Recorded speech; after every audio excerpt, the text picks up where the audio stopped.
반갑습니다. 오늘 시민과의 대화 시간을 만들어 주셔서 감사합니다. 오늘은 시민 여러분들과 한반도 통일과 우리의 과제라는 제목으로 이야기를 나눠보겠습니다. 오늘 우리 이야기할 목차는 이렇게 세 파트로 나눠봤습니다. 우리 사회에 남북 통일 꼭 해야 되나 하는 그런 이야기들이 많아서 첫 번째는 남북 통일 꼭 해야 되나 하는 주제를 잡았고요. 두 번째는 김정은 체제와 북한 경제가 지금 어떻게 가고 있는지 그 현황에 대해서 알아보는 시간을 하고, 세 번째는 통일을 위한 우리의 과제 이렇게 잡아봤습니다. 우선 시작하기 전에 여러분들과 통일 여론조사 한 걸 좀 나눠보고자 합니다. 이것은 우리 사회 일반적으로 국민들이 통일에 대해서 어떻게 생각하고 있나 하는 것을 알 수 있는 좋은 자료라서 가지고 왔습니다. 가장 최근에 민주평통에서 조사한 자료입니다. 우선 첫 번째 문항은 이런 겁니다. 여러분들은 통일이 꼭 필요하다고 생각하십니까? 하는 물음인데요. 우리 국민들의 대다수, 그러니까 거의 70% 가까운 사람이 필요하다 이렇게 이야기하고, 나머지 한 30% 정도는 뭐 별 필요 없다, 안 해도 된다, 뭐 그런 생각인 것 같습니다. 그런데 이것도 남북 상황이 좋아지면 좀 높아졌다가 남북 상황이 좀 긴장 상태로 가면 낮아지고 하는 그런 수치입니다. 그리고 두 번째는 대체로 통일을 왜 하려고 그러냐는 이야기와 관계가 있는데요. 경제적으로 통일이 되면 지금보다 좀 잘 살게 될 것 같으냐는 질문을 해봤는데요. 여기에 거의 한 60% 정도의 사람이 공감하는 것 같습니다. 뭐 통일되면 좀 낫지 않겠느냐. 물론 통일이라는 게 민족적인 과제고 우리 역사적으로 해야 된다는 그런 이슈도 있지만은 아마 경제적으로 통일되면 좀 나아질 거라고 하는 사람이 많은 것 같습니다. 그리고 물론 여기에도 한 40여%에 가까운 사람이 별 상관이 있겠느냐 하는 생각을 갖고 있는 것 같습니다. 그리고 이제 세 번째 우리가 질문은, 그런데 남북 관계가 앞으로 어떻게 될 것 같냐는 이야기인데, 여기에는 생각들이 많이 다른 것 같습니다. 남북 관계가 좀 좋고 남북 정상회담을 하고 할 때는 남북 관계 앞으로 좋아질 거다 하는 사람이 55%까지 올라갔다가도 최근에 북한이 이렇게 군사적으로 강경한 자세를 보이고 하면 이 남북 관계 앞으로 전망은 뚝 떨어집니다. 그래서 좋아질 거라고 생각하는 사람은 거의 한 40%, 그리고 어떻게 보면 변화가 없거나 나빠질 거라고 생각하는 사람이 더 많은 그런 상태입니다. 그리고 마지막 질문은 이런 것도 해봤습니다. 우리 국민들이 가지고 있는 가장 혼란스러운 게 북한을 우리가 어떻게 보냐 하는 건데요. 북한을 과연 우리가 협력하고 지원할 그런 대상으로 볼 거냐, 아니면 아직도 여전히 적대관계나 우리의 경계 대상으로 보느냐 하는 문제인데요. 여기에 협력 대상으로 본다는 사람도 우리 남북관계가 좋을 때는 굉장히 비중이 높다가 좀 경색 국면으로 돌면 이 협력 지원 대상으로 보는 시각은 뚝 떨어집니다. 그리고 적대관계 내지는 경계 대상으로 봐야 된다는 비중이 훨씬 올라가게 됩니다. 그래서 아마 지금 상태에서 우리가 조사를 다시 해본다면 아마도 적대 경계 대상이 올라가고 협력 내지 지원 대상의 비중이 줄어들 수도 있을 것 같습니다. 아마 이 영상을 보시는 우리 국민 대부분도 아마 우리 일반 국민들의 여론조사하고 비슷한 그런 비중을 나타낼 거로 생각합니다. 그럼에도 불구하고 제가 오늘 첫 번째 주제로 말씀드리고 싶은 것은, 남북 통일 우리가 꼭 해야 되냐 하는 이 문제에 대해서 젊은 층으로 갈수록 통일 꼭 해야 되냐, 그냥 지금처럼 그냥 살면 되지 않느냐, 아니면 좀 더 나아져서 자유롭게 왕래하고 그저 교역하고 그 정도면 되지 않느냐고 하는 사람이 많습니다. 그러나 제가 주장하는 것은 오늘의 한 세 가지 이유 때문인데요. 이 세 가지 이유 때문에 남북 통일은 하는 것이 좋다, 꼭 해야 된다, 제가 생각하는 겁니다. 그래서 여러분들이 제 생각과 좀 같이 나눠보시고 여러분들도 생각에 좀 변화가 있기를 기대해 봅니다. 첫 번째는, 통일이라는 것은 회복에 관련된 문제입니다. 우리는 남북한이 같은 역사를 가지고 있고 같은 문화를 가지고 있으며 동일한 민족입니다. 그래서 우리가 지금 분단된 상태로 있는 것은 우리가 원래부터 분단된 상태가 아니라 어떻게 보면 인위적으로 분단된 그런 상태입니다. 그러니까 일제합병되고 해방되면서 남북이 신탁 통치를 구소련과 그리고 미국에 나눠서 신탁 통치를 하게 되고, 그리고 1948년도에 반탁, 신탁 이런 운동이 한참 있다가 분리정부가 수립이 되게 됩니다. 남쪽은 8월 15일 날, 북쪽은 9월 9일 날 단독 정부가 수립되게 됩니다. 그리고 나서 1950년에 불과 2년 만에 우리 6.25 전쟁을 치르고, 그리고 또 긴 세월이 지나서 91년도에는 남북한이 유엔에 동시 가입하게 되면서 두 개의 다른 나라로 우리가 존재하게 됩니다. 그래서 통일이라고 하는 것은 어떻게 보면 우리의 역사, 문화, 동일 민족을 회복하는 그런 과정이기 때문에 저는 통일이 필요하다고 보는 첫 번째 이유입니다. 두 번째는 제가 치유, 화해라는 제목을 잡았는데요. 우리는 그동안 분단되어 있는 사이에 동일한 민족이고 같은 문화를 가지고 있는 우리 사람으로서 엄청난 서로 간에 상처를 주고 왔습니다. 그래서 해방 후에 남북이 분단되면서 이산가족이 생겨났고, 또 6.25 전쟁과 그 사이에 또 수많은 크고 작은 충돌과 분쟁으로 인해서 상처와 증오가 우리가 쌓일 대로 높아지고 있습니다. 그리고 최근에는 북한을 이탈한 주민들로 인해서 새로운 이산가족들이 생겨나서 남북 간에는 이 분단으로 인해서 수많은 아픔과 우리가 상처가 있습니다. 그래서 통일이라는 것은 우리 민족의 그런 상처를 치유하고 남북한이 화해하는 그런 과정으로 꼭 있었으면 좋겠다 하는 그런 이야기입니다. 그리고 세 번째 통일이 필요한 이유는 저는 이렇게 봅니다. 우리 한반도의 미래가 통일에 있다, 그렇게 봅니다. 이거는 지금 지나가는 우리 세대보다는 앞으로 자라나는 우리의 젊은 세대한테 우리의 남북 통일이 이들의 희망이 될 수가 있다고 봅니다. 왜 그러냐면 남쪽은 지금 5천만이요, 북쪽은 2,400만 정도에 합쳐지면 거의 7,400만의 경제 대국으로 도약할 기회를 우리가 갖게 된다.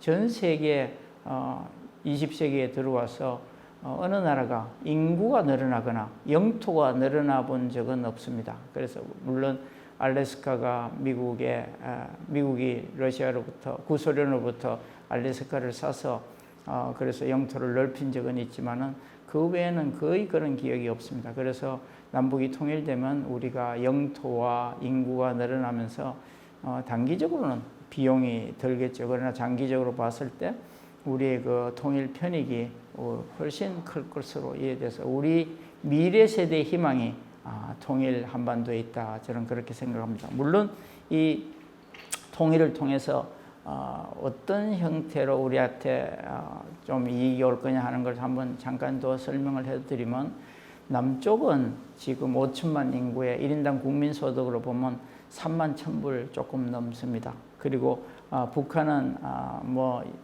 2,400만 인구의 1인당 국민소득의 편차는 큽니다만은 한국은행이나 유엔이나 우리 국내 연구기관들에서 연구한 수치가 좀 다르지만 그냥 평균 잡아 1인당 국민소득이 1,500불이다 이렇게 생각되면, 남북한이 합쳐졌을 때 인구는 우리가 쉽게 예측해 볼 수 있습니다. 7,400만. 근데 이걸 산술적으로 1인당 국민소득을 평균을 내보면 얼마나 되느냐 하면 굉장히 큰 숫자입니다. 이거 보시다시피 1인당 국민소득이 거의 2만 1,000불이 넘었습니다. 그래서 우리가 7,400만 인구의 1인당 국민소득 2만 1,000불이라는 수치는 비록 시너지가 나지 않는 상황에서도 엄청나게 큰 경제 대국입니다. 전 세계에서 인구가 5천만이 넘고 1인당 국민소득이 3만 불이 넘는 나라는 불과 6개, 거기다 한국까지 합쳐서 7개밖에 되지 않습니다. 한번 보시면 전 세계 200여 개 넘는 나라 중에서 제가 1인당 국민소득과 그리고 인구를 이렇게 그림을 그려보면, 횡축을 인구로 놓고 종축을 1인당 국민소득으로 놓으면 5천만 인구의 3만 불 이상의 소득을 가진 나라는 6개밖에 없습니다. 미국, 일본, 영국, 독일, 프랑스, 이태리까지. 거기에 한국을 집어넣으면 7개 나라가 됩니다. 결국 이 나라들이 지금 세계를 주도하고 세계를 이끌어가고 있는 선두 국가들이죠. 그래서 우리가 비록 합쳐지면 인구는 7,400으로 늘어지고 순간적으로 1인당 국민소득이 2만 불대로 떨어지지만은, 그러나 여전히 엄청난 잠재력을 가진 경제 대국이 될 수 있다. 그렇게 보는 거죠. 물론 합쳐진다고 저절로 시너지가 나는 건 아닙니다. 남북이 합쳐졌을 때 우리가 예상 가능한 시너지를 한번 보시면 뭐 이렇게 볼 수 있을 겁니다. 남북이 합쳐졌을 때 우리가 시너지를 낼 수 있는 요인이라고 보면 내수 시장이 확대되는 겁니다. 우선 소비와 투자를 할 수 있는 내수 시장이 5천만에서 7,400만 인구로 늘어나고 남북 간의 산업 구조가 굉장히 다릅니다. 남쪽은 첨단 산업의 중화학공업이라고 보면 북한은 주로 경공업 위주이기 때문에 남북 간이 합치면 산업 구조의 보완도 갖고 올 수 있고, 그 다음에 산업 인력 면에서도 북한은 비교적 젊은 산업 인력이 많습니다. 남쪽이 지금 고령화로 굉장히 우리가 고생을 하고 있는데 북한의 산업 인력이 많고, 특히 지하 자원은 물론 양질의 지하 자원은 아닙니다만 북한은 우리가 지금 해외에서 수입해서 쓰고 있는 많은 지하 자원들을 보유하고 있습니다. 그래서 앞으로 활용 가능성이 많은 지하 자원들이 있습니다. 뭐 히트루라든가 마그네사이트라든가 철광석, 석탄, 뭐 다양한 지하 자원이 남쪽에 가지지 못한 걸 북한이 가지고 있습니다. 그리고 우리가 이제 지금은 단절되어 있지만은 북한을 통해서 중국 대륙과 러시아, 중앙아시아로 연결될 수 있는 물류 통로를 우리가 확보할 수 있다는 것. 그 다음에 남쪽에 우리가 아시다시피 노령화, 그리고 우리 인구 구조가 굉장히 빠르게 악화되고 있죠. 우리 출산율이 떨어져서 고생하고 있는데 우리 지금 합계 출산율이라고 하는 것은 거의 뭐 1% 밑으로 내려와 있습니다. 1.0 밑으로 내려와 있습니다. 그러나 북한은 아직도 2.0 정도를 유지하고 있기 때문에 남북이 합쳐졌을 때 인구 구조가 악화되는 것을 좀 보완할 수 있다, 그렇게 봅니다. 그리고 마지막으로 우리의 안보 위험이라든가 안보 비용을 굉장히 많이 절감할 수 있다, 그렇게 봅니다. 지금 올해 우리나라 예산이 530조 됩니다. 530조 중에서 우리가 국방 예산이 거의 10% 가까이 50조가 넘습니다. 그런데 우리가 남북이 합쳐졌을 때 아무래도 이 안보에 들어가는 비용을 남쪽뿐만 아니라 북쪽도 굉장히 절감할 수 있기 때문에 남북이 합치면 안보 비용의 절감은 굉장한 큰 절감 요인이 될 거라고 봅니다. 그래서 이런 것들이 북한의 개발에 사용될 수 있고 우리가 다른 산업화에 사용할 수 있는 그런 재원이 될 거라고 그렇게 보고 있습니다.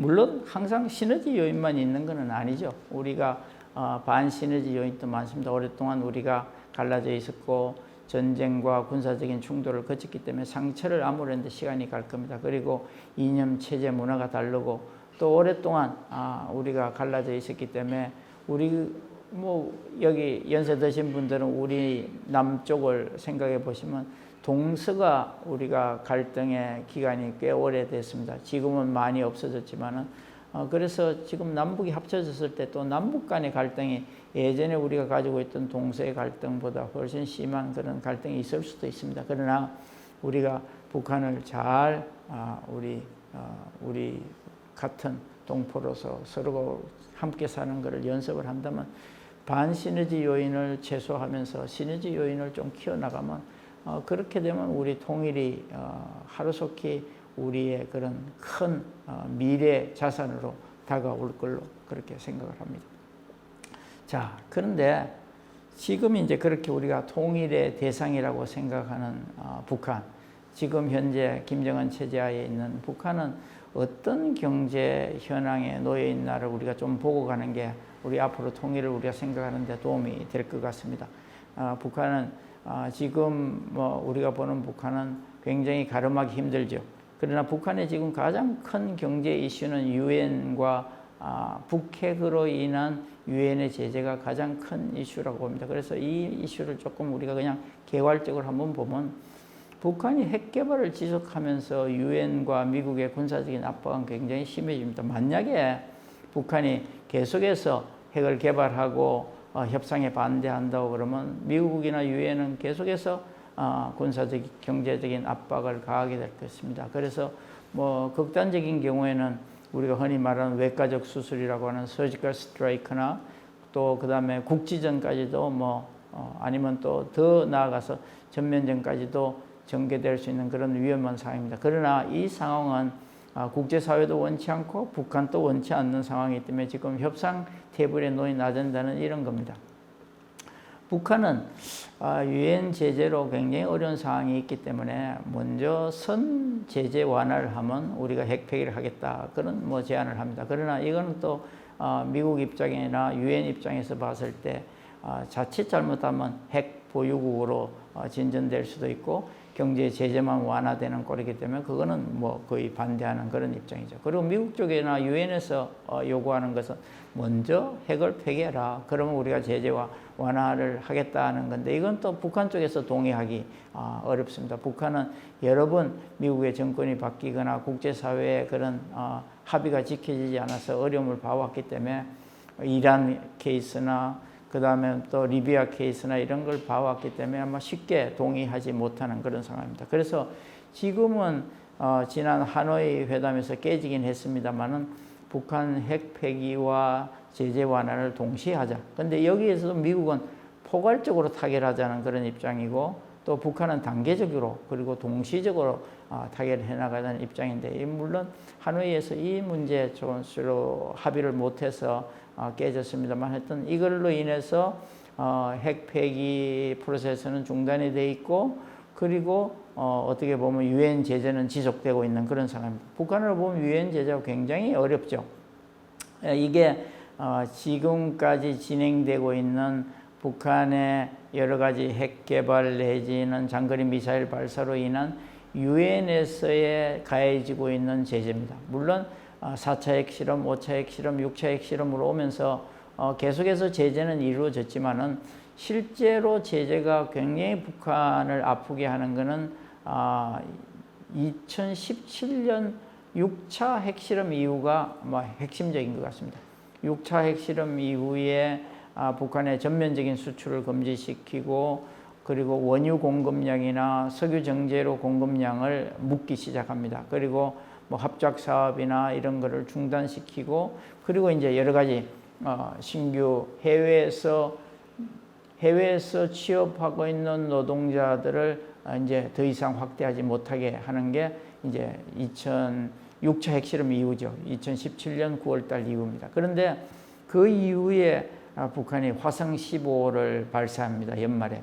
그래서 나온 제재가 지금 북한을 굉장히 옥죄고 있는 거죠. 그 이후로 전면적으로 석유 제품의 수입을 더욱더 줄이고 그리고 모든 수출을 다 금지시키고 그리고 더 아픈 거는 뭐 전자제품, 기계류, 뭐 자동차 이런 거에 대한 모든 수입조차도 금지시켜 놨기 때문에 북한으로 보면 이걸로 인해서 굉장히 어려움에 처해 있습니다. 그러다 보니까 이제 북한의 수출입 무역 상태를 좀 보면 이런 상태입니다.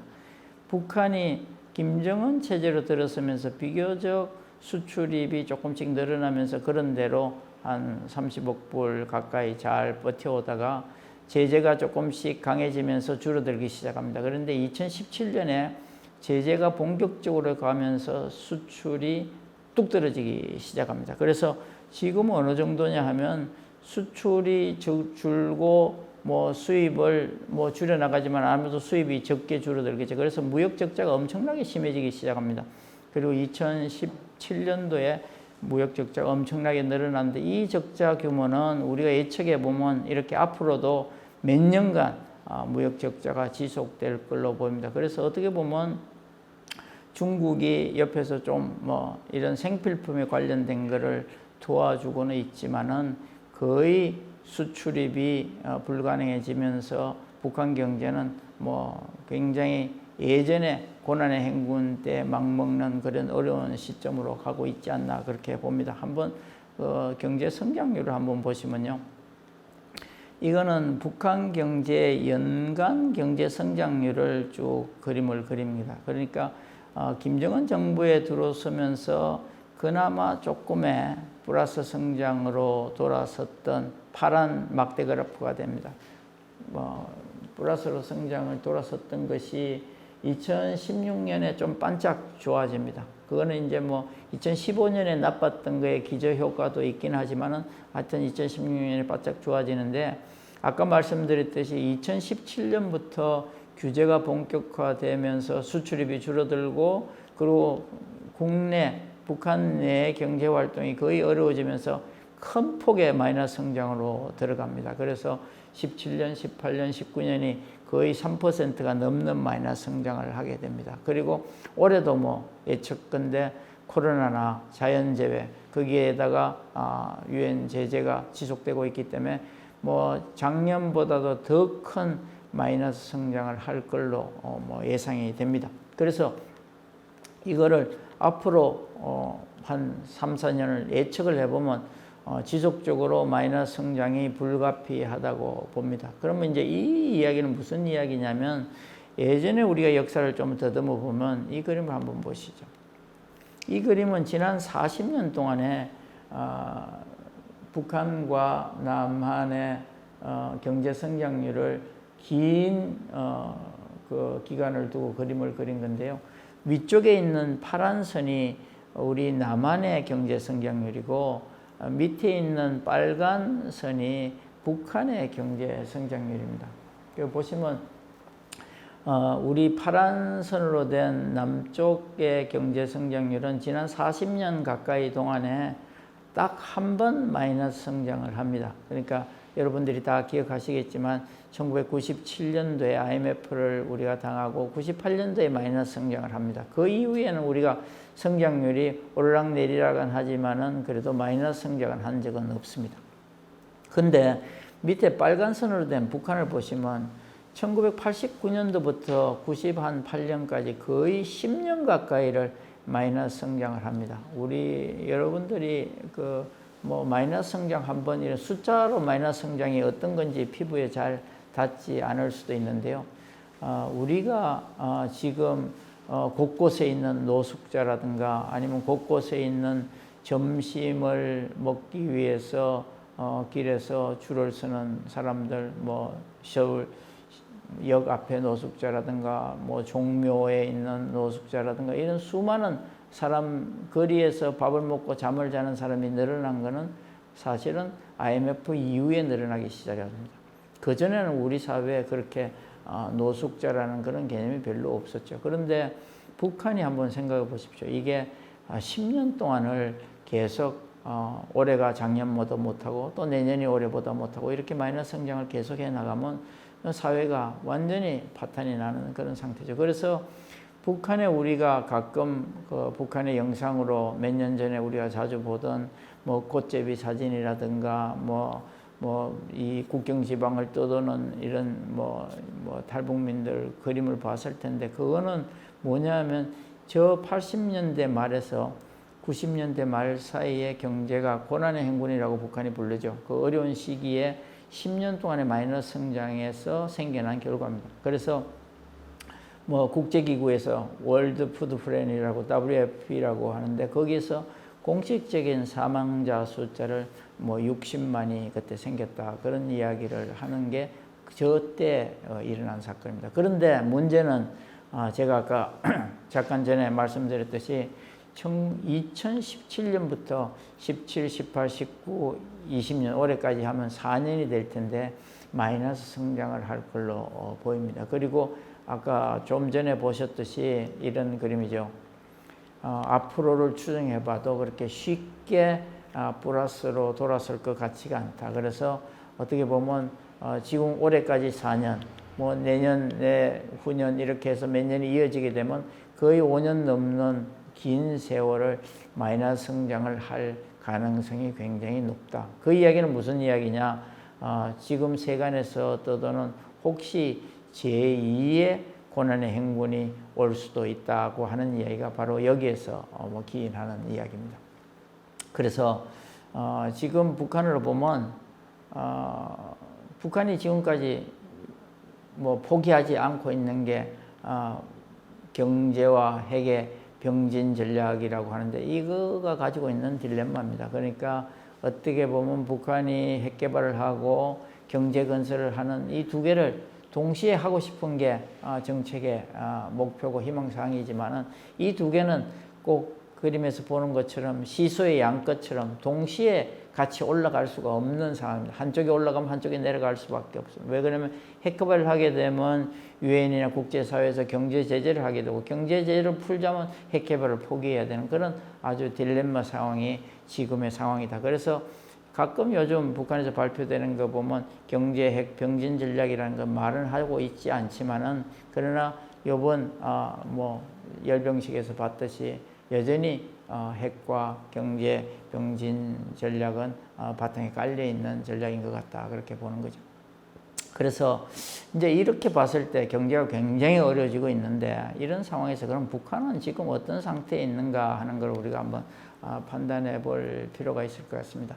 모든 게 경제죠. 경제가 어려워지면서 정권과 주민 간에 조금의 갈등이 있을 수도 있고 또 많은 주민들과 뭐 또 그 엘리트 그룹 중에 개방을 주장하는 사람과 뭐 우리끼리 살자 하는 사주파 간의 그런 불화도 있을 수 있고 뭐 그런 게 지금의 오른쪽 상단 쪽이 뭐 좀 지금의 상태에 가까울 수가 있다고 봅니다. 물론 체제가 불안한 것도 지도 체제가 불안하고 주민들이 통제가 잘 되더라도 뭐 그런 뭐 수가 있지만 지금은 오른쪽 상단이 가까웠다 뭐 그렇게 보고 있습니다. 만약에 우리가 지도 체제도 안정되고 주민들도 잘 뭐 통제가 돼서 동요가 없다 그러면 체제는 안정되고 굉장히 지속될 겁니다. 그러나 문제는 우리가 뭐 북한도 원하고 있죠. 변화하고 발전하는 데는 속도가 느릴 수밖에 없다 그렇게 보고 있습니다. 자, 이제 그런 북한이 지금 우리와 통일을 이야기하고 있는데요. 통일을 이야기할 때 우리가 어디서부터 이야기할 건가 좀 뭐 혼란스럽지만은 제가 역대 정부의 통일 방안을 가지고 왔습니다. 우리나라가 통일을 이야기하기 시작한 것은 7.4 공동성명 때부터지만은 실제로 좀 구체화된 것은 노태우 대통령 때 한민족 공동체 통일 방안이라는 것을 내놨습니다.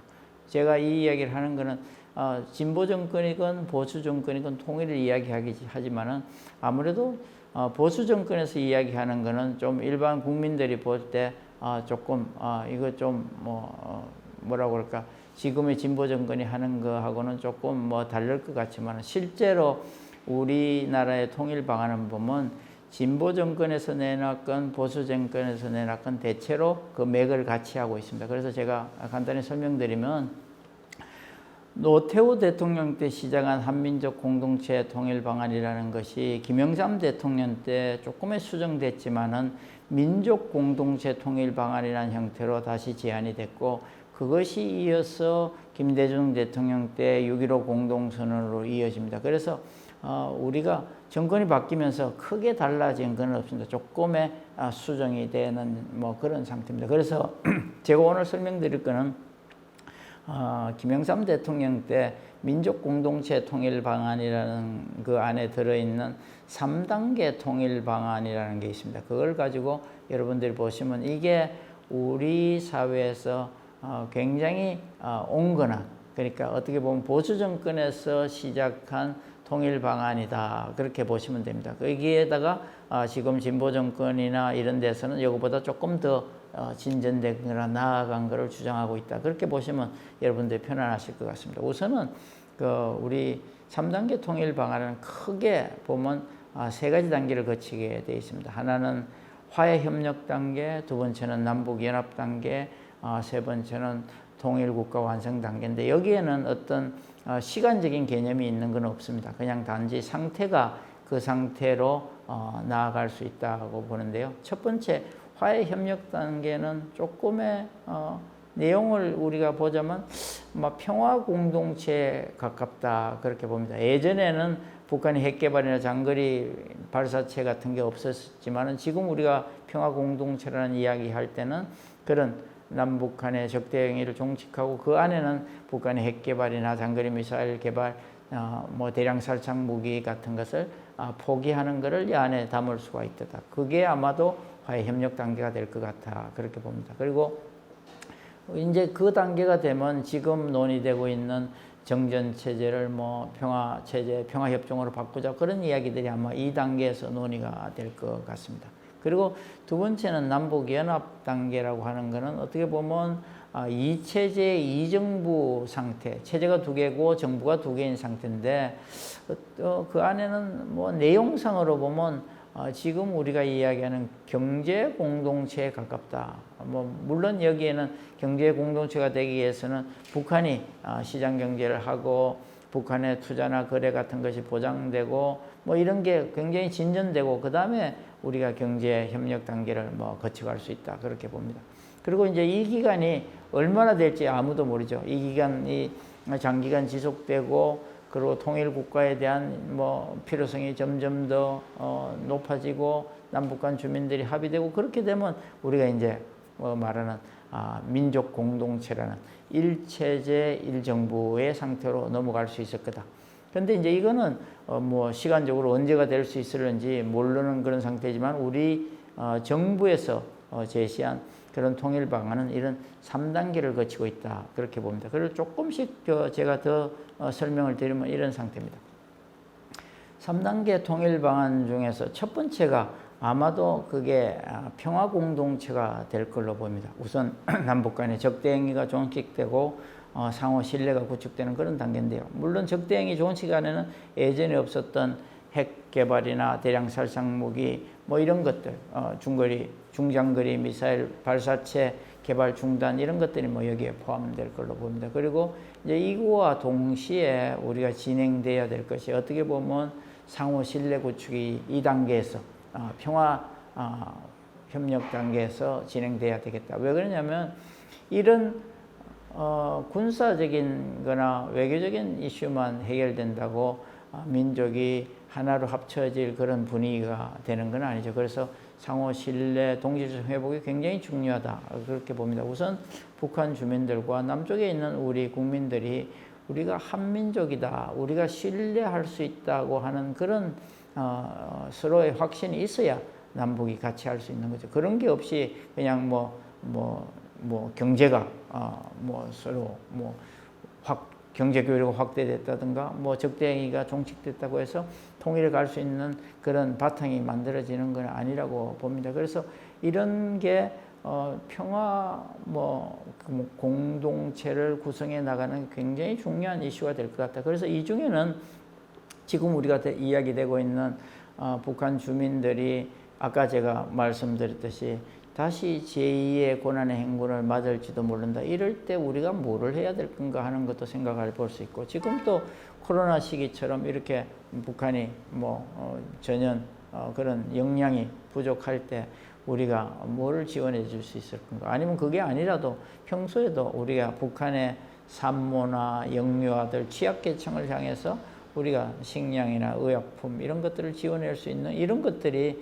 우리가 상호 신뢰 구축의 아주 기본적인 이슈들이다 그렇게 봅니다. 제가 이 일을 하고 있는 사람들은 지금 많습니다. 우리가 남북이 지금 교류가 중단된 상태에서도 의약품 지원이라든가 취약계층을 상대로 조금의 이런저런 NGO 활동들이 진행은 되고 있습니다. 그러나 예전처럼 활발하게 진행되지 못하는 것은 맞다 그렇게 봅니다. 그래서 이런 것들이 조금씩 시작을 해서 풀려서 남북 간의 경제 교류나 협력들이 활성화되고 그때 이제 우리가 어떻게 보면 우리가 그 통일의 첫 단계 평화 공동체를 구축해 나갈 수가 있겠다 그렇게 봅니다. 우선 그래서 화해 협력의 단계가 점점 더 발달돼서 어떻게 보면 실질적인 평화 공동체 기반이 마련되는 거라고 생각합니다. 그래서 우리가 보면 1단계 그 과정이 굉장히 길 수도 있고 짧을 수도 있지만은 지금과 같이 남북 간에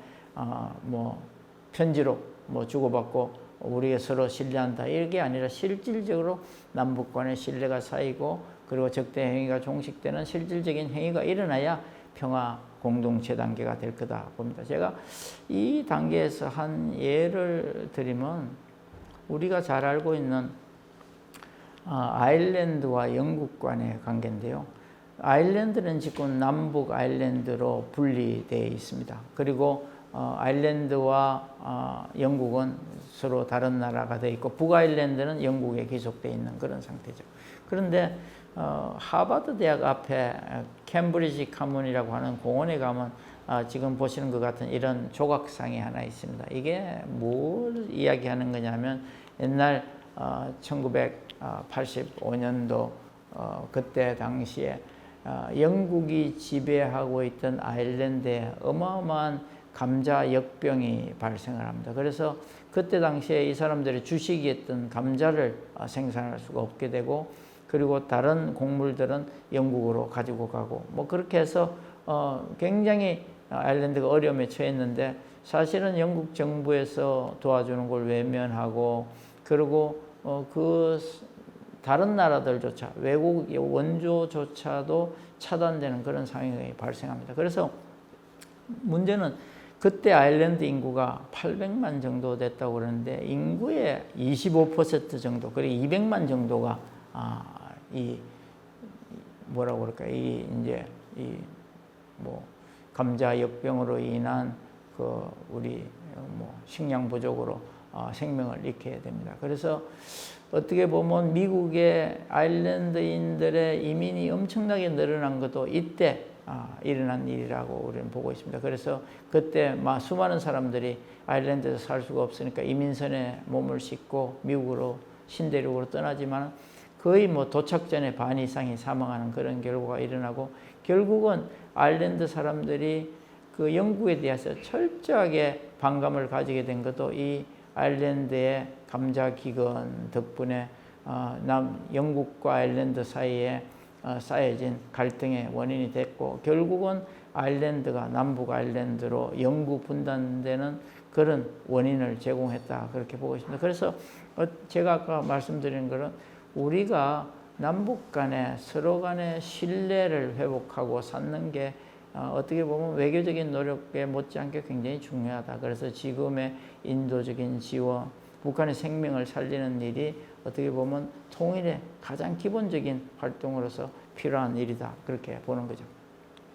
그래서 이제 두 번째 단계는 그런 평화 공동체 단계, 화해 협력의 단계가 진전되고 나면, 그 다음에는 우리가 조금은 남북이 경제 협력 단계로 뭐 진행될 수 있지 않겠느냐, 그렇게 봅니다. 이게 어떻게 보면 경제 협력은 뭐 갑자기 경제 공동체가 되지는 않습니다.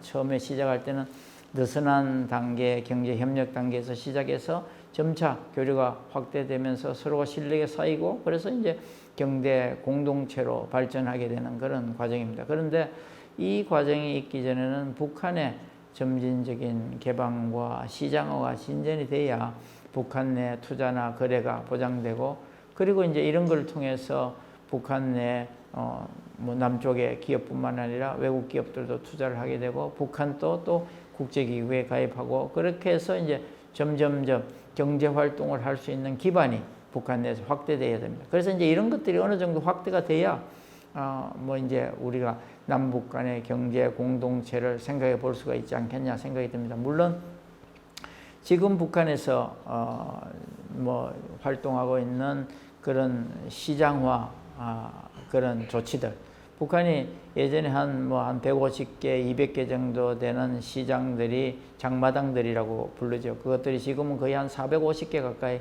활성화되고, 북한의 배급 구조가 무너지면서 대부분의 북한 주민들의 생필품이나 경제활동은 시장을 통해서 진행되고 있다, 그렇게 보는 게 맞을 것 같습니다. 그래서 이 시장이 조금의 시장에 가해지는 규제나 이런 것들이 좀 더 없어지고, 북한이 대외적인 거래나 투자에 대한 보장을 뭐 할 수가 있다면, 그러면 아마 북한의 개방이나 시장화가 뭐 좀 더 진전될 수 있다고 봅니다. 그래서 남북 간의 경제 공동체는 아마도 뭐 그냥 이렇게 단계를 나눠보면 3단계 정도로 나눠질 걸로 보입니다. 초기 단계는 예전에 우리 하다가 멈췄지만 개성공단의 뭐 확장 형태 이런 게 되지 않을까 봅니다. 교류 협력이 확대되고 남북 간의 상생이 실험하는 장이 아마 초기 단계가 볼 걸로 보입니다. 물론 북한이 개성공단을 2000년도에 개발을 시작해서 2004년도에 첫 생산이 시작했습니다만, 원래 계획되기에는 개성공단이 2천만 평으로 산업단지가 800만 평 이렇게 계획이 됐습니다. 그런데 실제로 개발되기에는 800만 평 산업단지 중에 거의 한 40만 평 정도밖에, 20분의 1 정도밖에 개발이 안 된 상태지만은, 그 20분의 1에 해당하는 40만 평 안에도 123개의 기업이 거기서 활동을 했었고 5만 3천 명 정도의 노동자가 북한의 노동자가 남쪽의 기업들에서 같이 활장을 했습니다. 그런데 이제 이런 형태는 그냥 임금을 노동을 제공하고 임금을 받아가는 그런 단순한 교류 협력이었다고 보면 앞으로 개성공단이 재개되거나 남북이 교류 협력을 확대하려면 이것보다는 훨씬 더 개선된 확장된 형태의 그런 교류 협력의 장이 마련돼야 된다. 그래야 진정한 남북 간의 경제 공동체로 가기 위한 초기 단계가 형성될 거라고 봅니다. 물론 한때는 북한 내 OEM 형태로 중국 기업이나 남쪽의 기업이 들어가 있긴 했지만 그것 또한 굉장히 제한된 상태였고, 앞으로 만약에 남북 교류 협력 그리고 경제 공동체로 가기 위한 1단계가 확대되려면 개성공단보다는 훨씬 더 확대되고 자유로운 교류가 가능한 그런 형태가 돼야 될 거다, 그렇게 봅니다. 그 다음에 이제 그게 만약에 발전이 되면 우리가 예상할 수 있는 것은 느슨한 형태의 경제 공동체 이렇게 생각합니다. 그게 이제 어떻게 보면 아세안에서 하고 있는 형태나 미국, 캐나다, 멕시코가 하고 있는 나프타 형태 이런 것들이 우리가 상상해 볼 수 있는 느슨한 형태의 경제 공동체 될 걸로 봅니다. 그리고 이제 더 이것이 확장되면 EU와 같은 단일 경제 공동체로 갈 수 있다, 그렇게 봅니다. 그렇게 되면 이제 우리가 생각하는 이런 겁니다. 이게 이제 어떻게 보면 마지막 단계 남북 경제 공동체가 구축될 거고, 이거는 어떻게 보면 정치 공동체로 가기 이전에 마지막 단계가 될 걸로 보이고, 이 단계에서 우리가 충분한 시간을 가지고 남북이 함께 사는 그런 과정을 거쳐야 된다고 봅니다. 물론 이 단계를 넓은 의미로 통일이라고 보는 사람은 이것도 통일이라고 이야기할 수 있을 겁니다. 그러나 하여튼 이 단계는 두 개의 정부와 두 개의 체제를 가지고 있는 남북 연합 단계에 해당한다고 볼 수 있을 것 같습니다. 그래서 이게 두 번째 우리가 통일에서 상정하고 있는 두 번째 단계다, 그렇게 보면 됩니다.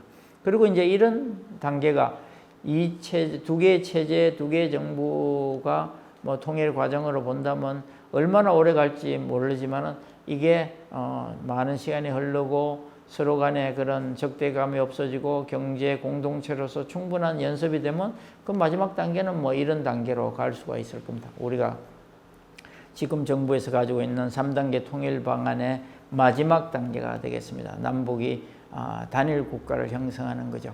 그거는 이제 어떻게 보면 남북 국민 모두가 원하고, 그리고 또 중요한 거는 우리 같은 경우에는 주변 사강의 동의 내지는 합의가 있어야 가능할 걸로 보입니다. 물론 동서독이 통일하는 과정을 보면 동독이 갑자기 무너지기도 했지만은 그 당시에 동독을 둘러싸고 있던 독일과 프랑스, 그리고 영국과 그다음에 소련과 미국이 어떻게 보면 어떤 이유에서건 동의 내지는 묵인 합의가 있어서 동서독이 단일 국가로 합쳐질 수 있었다, 그렇게 보고 있습니다. 그래서 우리는 우리를 둘러싸고 있는 주변 사강들, 특히 미국, 중국, 러시아, 일본들의 이해관계가 우리의 통일 과정에 큰 영향을 미칠 걸로 보입니다. 그래서 이들이 어떻게 보면 우리의 통일의 합의, 동의, 묵인 이런 과정을 거쳐서 우리가 통일로 나아갈 수 있을 걸로 봅니다. 물론 우리가 통일이 되기 위해서는, 단일 국가를 형성하기 위해서는 할 일이 많습니다. 물론 김영삼 대통령 시대에 94년도에 만들어진 민족 공동체 통일 방안에 의하더라도 남북이 새로운 통일 헌법을 만들고 그 통일 헌법에 의해서 민주적 절차를 통해서 선거가 실시되고 그래서 국회가 만들어지고 정부가 구성되는 그런 과정을 거쳐야 되지만은 이런 과정이 쉽지는 않겠죠. 요원한 많은 시간을 필요로 할지 모르죠. 그러나 우리의 지금 상황을 보면 우리는 그 3단계 통일 방안 안에 분명히 자주, 평화, 민주의 3원칙에 의해서 상방의 합의에서 평화 통일을 원한다고 하고 있지만은 우리나라가 처한 지정학적인 위치가 4강의 영향을 피하기 힘든 상황이라 사강과의 협력, 협조 등이 굉장히 필요하겠다. 그래야 우리가 3단계 통일 방안의 내용이 뭐 이렇게 되겠습니다. 그래서 지금은 우리 대부분의 국민들이 우리나라가 갖고 있는 통일 방안이 뭐냐 하는 것에 대해서 별로 뭐 생각해 본 적이 별로 없을 겁니다. 왜 그러냐면 이 한민족 통일 방안이라든가 민족 공동체 통일 방안 뭐 그 안에 들어있는 3단계 통일 방안을 우리가 이렇게 이야기해 본 적이 별로 없죠. 그래서 오늘 들으시는 우리 시민 여러분들은 우리나라가 갖고 있는 통일 방안이 이런 거구나 하는 걸 한번 짚어보시고 앞으로 통일 이야기가 나올 때 뭐 정부에서 예전에 각 정부의 보수 정권이든 진보 정권이든 갖고 있던 통일 방안이 이런 게 있다는 것을 우리가 한번 확인해 보고 가면 좋을 것 같습니다. 자, 뭐 이렇게 만약에 우리가 가정을 해보죠. 이런 형태를 통해서 우리가 통일로 나아간다고 했을 때 통일이라는 게 어떤 우리의 모습일까 하는 통일의 모습을 제가 잠깐 여러분들한테 말씀드리고 오늘 이야기를 마무리하고자 합니다. 우선 통일이 되면 국제사회에서 통일 한국의 정치적인 역할이 굉장히 크게 확대될 걸로 보입니다. 왜 그러냐면 우리나라의 지정학적으로 우리나라의 이렇게 모습을 보더라도 딱 강대국 사이에 한반도가 끼어 있습니다. 일본과 중국과 러시아를 거의 접하고 있고 그리고 멀리 물론 미국은 멀리 있지만 그래서 우리가 어쩔 수 없이 우리나라의 정치적인 역할이 이런 강대국 사이에서 우리의 중재자 역할이 필요하다 그렇게 봅니다. 그 다음에 이제 두 번째는 국제사회에서 통일 한국의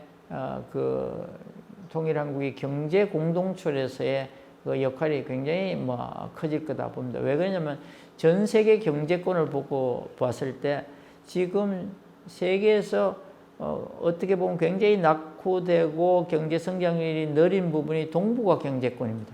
동북아 경제권이라고는 예를 들면 좀 구체적으로 말씀을 드리자면 중국으로 보면 동북 3성에 해당하고 우리나라로 보면 한반도의 북쪽에 해당하고 러시아로 보면 극동에 해당하는 그 부분입니다. 몽골을 포함해서 중앙아시아까지 합쳐보면 그 지역이 굉장히 전 세계적으로는 경제가 낙후된 지역인데 우리 그 낙후된 원인 중에 하나가 북한이 어떻게 보면 냉전의 잔재로 남아있기 때문에 그런 이슈인데 그게 만약에 통일되고 철도나 도로망이 연결되고 적극적으로 그 지역이 개발에 들어간다고 그러면 어떻게 보면 전 세계에 좀 이렇게 지금 성장 잠재력이 떨어지고 활력이 떨어지는 세계 경제에 새로운 성장 축의 역할을 동북아 경제권이 할 수 있을 거다. 그래서 동북아 경제권이 세계 경제 성장 축으로서의 역할을 할 수 있을 거다. 그렇게 보는 거죠. 우리가 지금은 물류 통로가 북한 때문에 끊어져 있지만은 일본이나 남쪽의 물류가 북한을 통해서 중국으로 또 중앙아시아로 그 다음에 러시아를 시베리아 횡단철도를 통하거나 중국 횡단철도를 통해서 중앙아시아뿐만 아니라 동구권으로 바로 연결되면 지금은 해로를 통해서 가는 그 물류 통로가 굉장히 단축되고 그리고 그 낙후되어 있는 중앙아시아와 동구 유럽에 굉장히 바로 연결될 수 있는 그런 통로가 바로 우리 통일한국에서 찾을 수 있다 그렇게 보는 거죠. 그리고 이제 세 번째는 세계 경제에서 통일한국이 아까 제가 말씀드렸지만 모두에 말씀드렸듯이 7,400만, 7,500만 인구의 큰 내수 시장에 남쪽에 가지고 있는 굉장히 선진화된 첨단 산업과 중화학 공업을 바탕으로 북한의 산업을 붙인다면 우리 경제적인 위상이 세계에서 굉장히 위로 올라갈 수 있을 거다. 제가 볼 때는 지금 한 14위, 12위권으로 있지만은 곧 10위권으로 들어가서 8위, 9위 이 정도는 쉽게 우리가 접근할 수 있지 않나 그렇게 생각합니다. 그래서 우리 경제적인 위상이 통일한국을 통해서 굉장히 빠른 속도로 올라갈 수 있다 봅니다. 물론 이 통일한국의 모습이라는 것이 그렇게 순식간에 가는 건 아니고 아까 제가 말씀드렸듯이 우리의 통일이 단계적으로 진행되는 것을 우리가 생각을 하고 있죠. 평화 공동체로 우리 남북 간의 화해 협력의 바탕을 마련하고 그게 경제 공동체로 옮겨가면서 초기에 굉장히 단순한 협력 관계, 그 다음에 뭐 중기에 그런 EU나 나프타나 아시안 같은 그런 조금의 느슨한 경제 공동체, 그리고 나아가서 EU 같은 그 단일 공동체로 그런 여러 가지 단계를 거치면서 경제 공동체가 발전할 수 있을 거고, 그게 충분한 시간을 거치고 나면 우리가 민족 공동체라는 단계를 거칠 거기 때문에 우리 통일 한국의 모습이 일시에 갖춰지는 건 아니라고 봅니다. 그리고 천천히 단계적으로 진행될 걸로 보이고, 그런 단계적으로 진행되는 과정에서 남북 간의 소득 격차도 굉장히 빠르게 해소될 수 있을 걸로 봅니다. 물론 이제 제가 이런 가정하고 있는 3단계 통일 방안이라는 게 굉장히 도상 연습에 불과한 거고, 우리가 지금 상태는 예측 가능한 그런 이제 예측할 수 있는 그런 단계지만은, 물론 통일이라는 게 동서독의 통일처럼 갑자기 일어날 수도 있습니다. 그러나 민족 공동체 아니면 남북 간에 합의한 그런 통일 방안 중에는 우리가 흡수 합병은 배제하자. 무력이나 강제에 의한 합병은 우리가 배제한 상태로 서로 간에 지금 남북 정상회담이 이루어지고 협상이 지금까지 진행되어 왔기 때문에 지금 우리가 상정할 수 있는 것은 그런 3단계 통일 방안이 아니겠느냐, 그렇게 봅니다. 물론 앞으로 남북 간에 새로운 또 정상회담이 일어나고 통일 방안을 이야기하더라도 아마도 지금까지 논의된 이 통일 방안이 근간을 이루면서 갈 걸로 그렇게 생각을 합니다. 그래서 오늘 저희들이 이야기한 거를 다시 한번 이렇게 간단하게 정리를 해보면, 첫 번째, 우리 사회에서 지금 논의되고 있는 통일 꼭 해야 되냐에 대해서 제가 세 가지로 이야기했습니다. 하나는 우리의 역사, 문화, 민족의 원상태로 회복하는 거다. 그 다음에 두 번째는 그동안의 우리 상처와 아픔을 치유하고 화해하는 그런 과정이다. 그리고 세 번째는 통일해야 되는 이유는 우리의 미래가 남북한 통일에 있다. 그걸 제가 첫 번째에서 말씀드렸고요. 두 번째 단락에서 말씀드린 것은 북한이 핵 개발을 포기하지 않은 상태에서 북한의 경제 상황이 지금 굉장히 어려운 상태로 치닫고 있고, 이미 올해까지 포함해서 4년간의 지속적인 마이너스 성장을 하고 있고, 이게 조만간 해결되지 않는다면 제2의 고난의 행군과 같은 상태로 진행될 수 있다는 게 제가 큰 틀의 두 번째 주제였고요. 그 세 번째로 제가 말씀드린 것은 지금 우리 정부가 갖고 있는 남북 통일 방안이 어떤 건가, 우리 국민들 사이에 거의 잊혀진 거지만은 예전 노태우 대통령부터 김영삼, 김대중, 그리고 노무현 대통령을 거치면서 정부 간에 이야기된 거는 민족 공동체 통일 방안이고, 거기에 담겨 있는 3단계 통일 방안을 여러분들한테 좀 설명을 드렸습니다. 그래서 앞으로 우리가 어떤 형태의 남북 간의 대화가 이루어지고 통일 방안이 다시 이야기되더라도 아마 그 틀에서 조금 변화되거나 발전될 걸로 예상이 됩니다. 그리고 우리가 그런 형태를, 어떤 형태를 과정을 거치든지 통일이라는 모습을 갖고 가는 그런 과정에 우리 통일 한국이 국제사회에서 정치적으로, 경제적으로, 그리고 큰 역할을 하는 그런 나라로 다시 태어날 수 있다는 이야기를 드리면서, 우리가 통일에 대한 좀 희망과 그 우리의 노력을 지속해 나갈 것을 말씀드리면서 오늘 우리 이야기를 마치고자 합니다. 감사합니다.